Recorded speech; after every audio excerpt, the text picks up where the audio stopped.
Bonsoir tout le monde. Vivons-nous pour être heureux?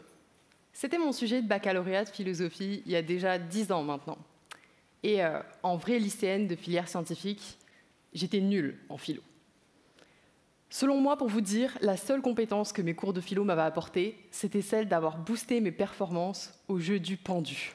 Et vraiment, je suis devenue une pro à ce jeu, 20-30% des lettres et je trouvais le mot direct.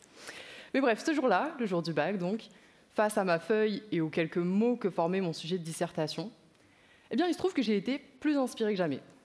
J'ai écrit et écrit encore, thèse, antithèse, synthèse, ce qui m'a valu une note très honorable, mais pour être honnête avec vous, la vraie raison pour laquelle je me suis autant appliquée à ce moment-là, c'était parce que je me rendais compte que le sujet était important, et aussi assez préoccupant. Parce que des rêves, des ambitions de vie, j'en avais plein du haut de mes 17 ans. Mais est-ce que j'allais réussir à les atteindre? Est-ce que j'allais réussir à prendre les bonnes décisions pour être heureuse dans ma vie? Ça m'a tellement préoccupée pour vous dire que j'en suis arrivée à faire un doctorat sur la prise de décision. Et le truc, c'est qu'à mon sens, avant de pouvoir espérer prendre les bonnes décisions, il est déjà nécessaire de comprendre comment est-ce qu'on prend des décisions. Ou devrais-je dire, comment notre cerveau sélectionne nos actions. Notre cerveau nous donne la capacité d'analyser notre environnement, grâce à notre perception et de le modifier grâce à nos actions. Ça, on sait, mais ça n'explique pas comment est-ce qu'il passe de perception à action. Comment est-ce qu'il décide de ce qu'on va faire? Aujourd'hui, j'aimerais partager avec vous certaines des recherches que j'ai eu l'occasion d'effectuer à ce sujet et surtout comment ces recherches m'ont amené à revoir ma façon de prendre des décisions. Au tout début de ma thèse, quand je me suis lancée dans la recherche d'articles scientifiques sur le sujet, j'ai eu l'agréable surprise de découvrir qu'il était tout à fait possible de calculer le choix optimal, la fameuse bonne décision. Et cerise sur le gâteau, le calcul n'est vraiment pas compliqué, puisqu'il suffit d'associer une utilité à chaque option à notre disposition et de choisir l'option la plus utile. C'est un principe qui est tiré des sciences en économie, en fait. En économie, on calcule l'utilité d'une option en divisant les bénéfices sur les coûts attendus de cette option.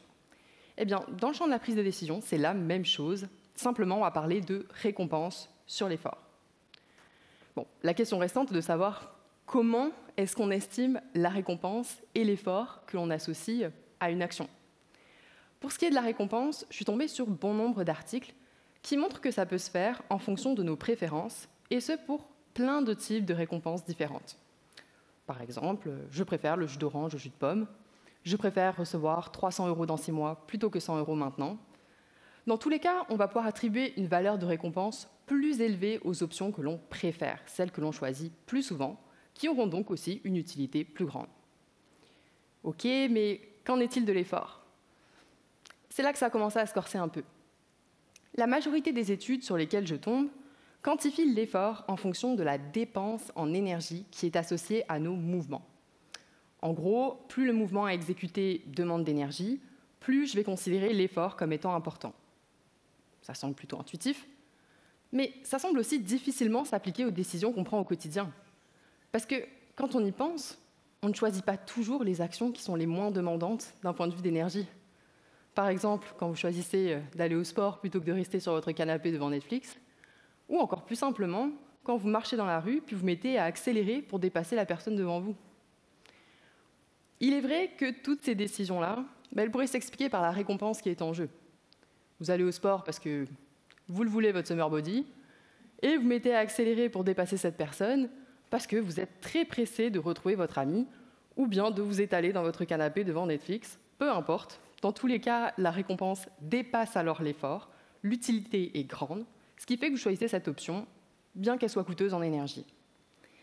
Sauf que la récompense n'explique pas tout.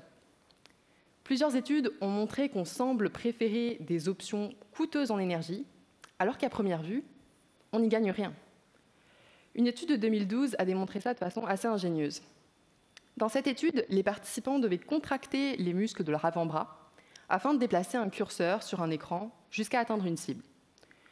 Puis, les chercheurs ont modifié un peu les paramètres du curseur pour que sa position change en fonction des activités de tous les muscles enregistrés, excepté un muscle.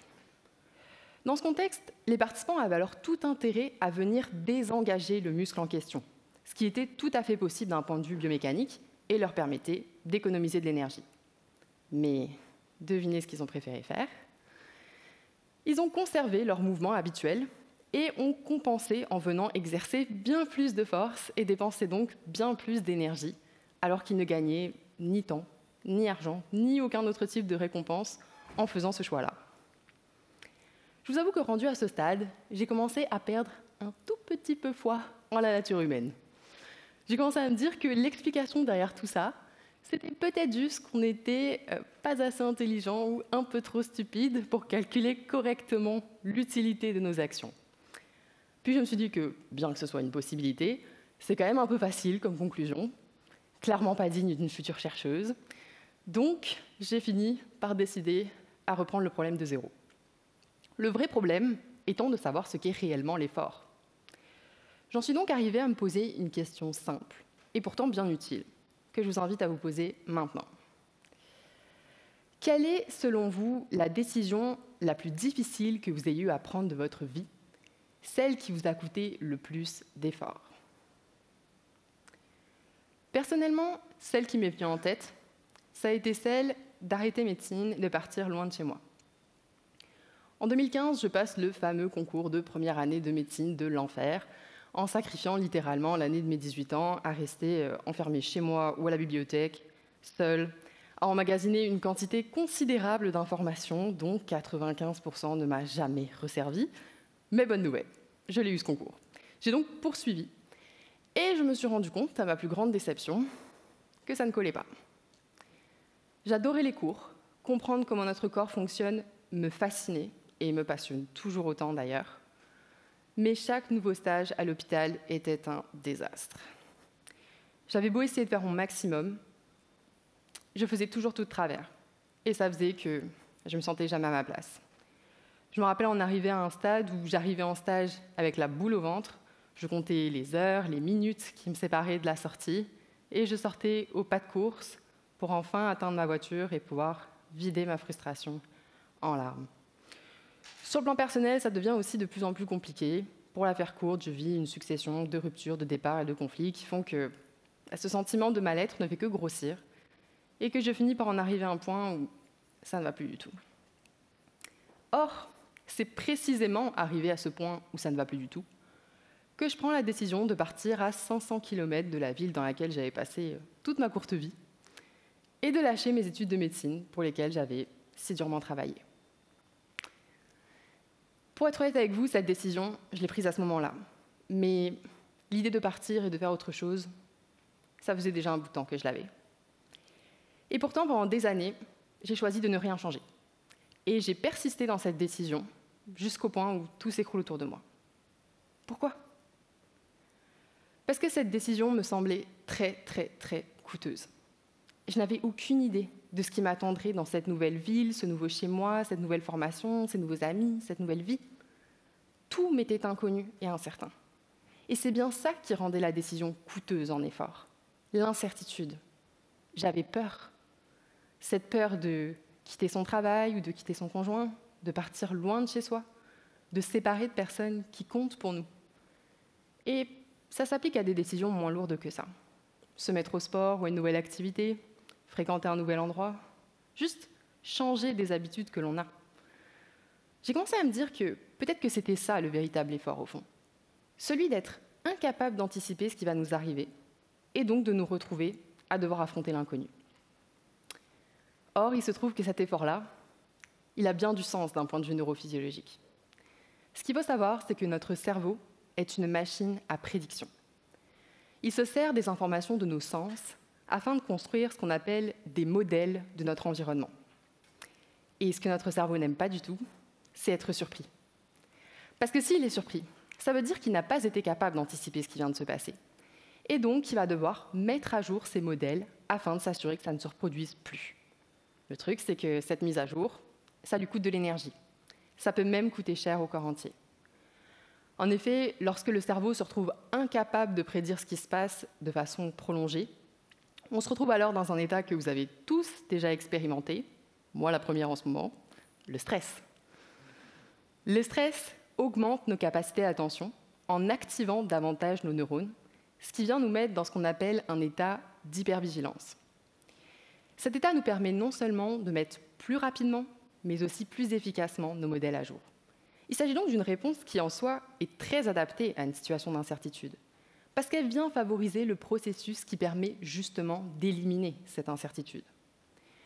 Le vrai problème, il survient lorsque, et vous l'avez sûrement déjà expérimenté aussi, le stress persiste et se met alors à avoir des effets délétères sur notre bien-être.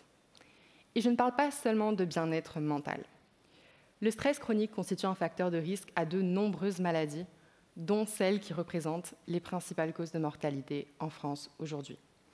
Là où je veux en venir avec tout ça, c'est que éviter une situation stressante, ce n'est peut-être pas juste faciliter la vie de notre cerveau un peu flemmard sur les bords, mais c'est aussi préserver notre santé quelque part. Pour en revenir à l'étude de 2012 dont je parlais un peu plus tôt, ce qu'on peut en tirer, alternative à l'hypothèse déjà évoquée qu'on soit potentiellement tous un peu stupides, c'est qu'il semblerait bien qu'on préfère les mouvements habituels, ceux que l'on connaît déjà, à ceux que l'on ne connaît pas. Et c'est exactement ce qu'un cerveau qui déteste l'incertitude nous pousserait à faire, à répéter encore et toujours les mêmes actions afin de tout rendre prévisible. Sauf que je pense qu'on peut tous s'accorder sur le fait qu'entrer dans une routine, ça nous rend rarement heureux sur le long terme. Et ça s'explique très bien par notre équation d'utilité du départ. Puisque maximiser l'utilité d'une action, ce n'est pas juste minimiser son effort, c'est aussi maximiser sa récompense. Or, qu'est-ce qu'une récompense ? C'est quelque chose auquel on attribue une valeur positive, certes, mais c'est aussi et surtout quelque chose que l'on veut, que l'on souhaite obtenir, donc dont on ne dispose pas déjà.